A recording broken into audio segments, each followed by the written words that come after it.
aragtid been iyo war la isla dhex orday lagu leeyahay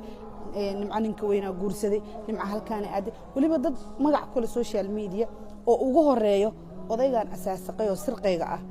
oo qabiilka ku caanamaalo oo laba qabiil oo Soomaaliyeed iska hor keenay kaasaan rabaa horta aan idin kala hadlo qodobkaasaan ku hormaraya waa u soo laaban doona xanaaquna hadduu iga tambadiyo hal igu qaato waxaan la soconaa in Shiina Culay uu soo dhigay bartiisa YouTube-ka iyo waliba Facebook-ga asagoo nimca ka hadlay muxuu nimca uga hadlayaa wuxuu yiri ninkii horay ugu daadiyay hadda markii lacag heshay buu ninkii jeclaaday saanu sameeyay waxa soo dhan waxba kama jiraan Shiina waxaan ognahay inuu isticmaalo magac qabiil asagoo laba qabiil isku diraya laba qabiil adeegsanaya kamana aan qabiilku ka dhashay oo macnaha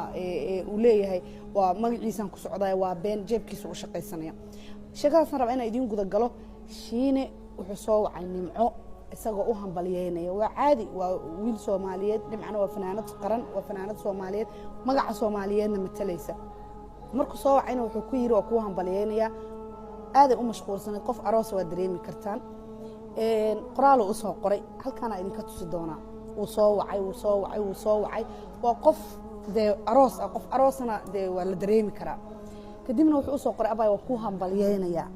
hambalyo intaas kuugu filan Soomaha inaad gabar Soomaaliyeed oo walaasha horumarkay gaartay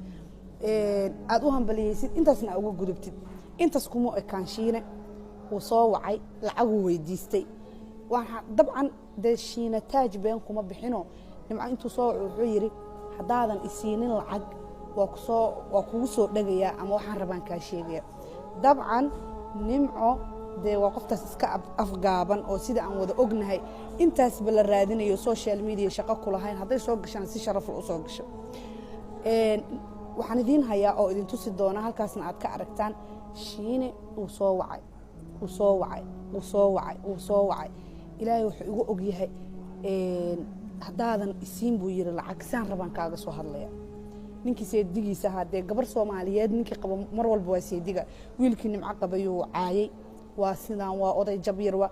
adduunka ilaahay gabadhii wuxuu raba ka sheegay marka taas Soomaali baan u deynaynaa qofka asaga dooq leh laba qof oo iscalmaday oo gayaan ah oo nolol wada samaystay in horta noloshooda la galo waaba khaladbo marka Shiine wuxuu u qaraarisan yahay idin sheega lacag uu rabaa nimcu soo wacay lacagan rabaa uu yiri waxa waaye de taaj bilaash umaysan bixin Soomaha marka taaj hada anagu waxa waaye qoftaas masaakiinta ana alheed alla waa taajna ma taqaan aflagaadana ma taqaan hadalna maba u jawaabi kartaba nimco oo maanta waa fanaanad Soomaali matalaysa meel walba adduunka tagto Soomaaliya matalay ana u hadlay nimca haday social media u soo fariisan karin odaygaas qabiilka ku qaraabanay 90 jirka ah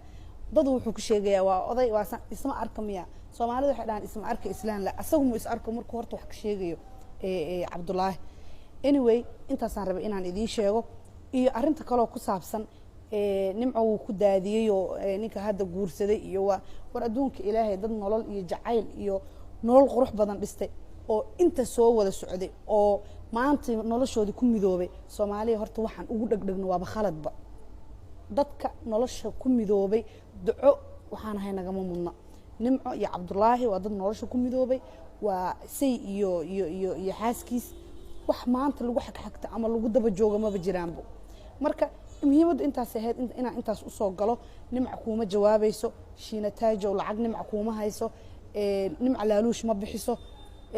waxa waaye wicitaanka halkaas waa uga jeedaan inta jeeru soo wacay waa la soo hambaliyaya easy qofka horumarka gaaray hambaliyo waa la dhahaa laakiin in la dhaho